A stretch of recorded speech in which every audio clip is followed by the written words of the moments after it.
But yeah, so in terms of like the trading, like is it hard to like, how easy is it for you to trade shoes That's a good. to get the right deal? How do you know what is the right deal? Yeah. Uh, So that's a really good question, actually. So it's just about like knowing the market, I guess, and it's not like you can't check with Goat or Stock and kind of see what last sales were on a shoe. So you can always kind of figure out the market that way if you don't already know. Um, for me, actually, it is really hard to trade because I have such a small size that a lot of resellers don't want my size. Like yeah. I'll be like, hey, I have this pair, it's worth 800 and I'm trying to work for a pair of 1600, right? What size are you, real quick? Sorry. I'm a US men's 5 US men's or five. five and a Okay, half. so So UK four, I think. Yeah. yeah, yep, something like that. So yeah, so it's like I'll be like, okay, so I have, this pair, like it's worth 800. I'm trying to pay 16 for this pair. Can we count it as like $600 as a trade and then I'll put cash on top or whatever it is. And a lot of resellers, like some of them that I work with will be like, oh yeah, like we'll figure it out. But a lot of them don't want pairs in my size because there's just not a market for them. And Yeah. especially expensive pairs, like a lot of people don't want to spend that much, for a pair. So typically like new releases are better in my size, like the new Dunk or the new Jordan 1, and they go for 200, 400. That's better than an $800 pair that I want to trade because they're going to sit on it. Yeah. You know? How long does it take you to construct a trade? Like, is there like a contract in place? No, I mean, for the most part, like what I'm doing, it's like people that there's never like a written document or anything other than like maybe like DMs or texts. No, Like, yeah, I was joking. no, but like, I mean, it's valid though because like it is a transaction. But Sure. but no, like for the most part, the people, like if we're talking about it and we're serious, like we're gonna work to figure out a deal that's gonna work for everyone. So and typically, they don't want to sit on product, and I want my pair if they have it. So I'm gonna make it work within, a week, typically. But it's tough, because sometimes I have to sell my pairs myself so that I can fund a new pair. Because if they don't want it, they don't want it. Yeah. And But how often do you find yourself trading? Obviously, I feel like you're a trader and a collector because obviously you want to get like yeah, the pair you want. I So how mean, often do you trade? if I don't have to, I won't. Like I said, like I don't want to get rid of my pairs. Like if I can come up with the money, and that's my initially, it's like I'm not gonna work a trade. But if it's Oh, like a okay. So you'll look to pay for it first before oh you. yeah, absolutely. Okay. All right. Okay. I would Cool. say like 8 or 9 times out of 10, I'm gonna just pay for the pair. But it's if it's like a really expensive pair or something that I like, okay, I can't come up with the money in a few days, then I'll be like, okay, so can I lose any of you guys or what's happening? Talk to them, get it going, and we'll Yeah. figure it out. But yeah. And is it usually you that reaches out for the trade, or did people reach out to you?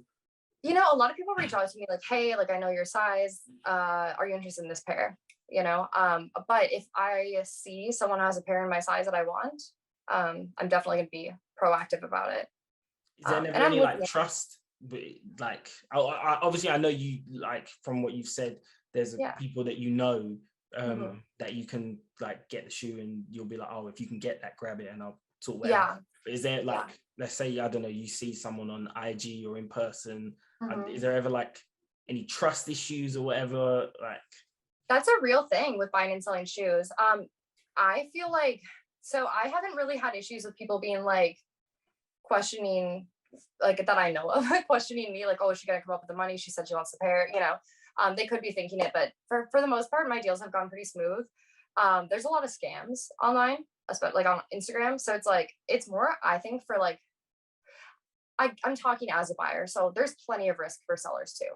But like, for me as a buyer, from my perspective, it's like it is risky. Like if you're reaching out to some, account, it could be a fake business. Like that's real, yeah. So so it's just about doing your due diligence. To be honest, if it's a new reseller that I'm buying from and they're not someone I've talked to before, I will go under their references and I will message people and be like, did you actually get a pair from them? Tell me about your experience because I don't want to get ripped off for a couple hundred or $1,000. But You know? but if you find them on IG, I don't know, have you ever found someone on IG?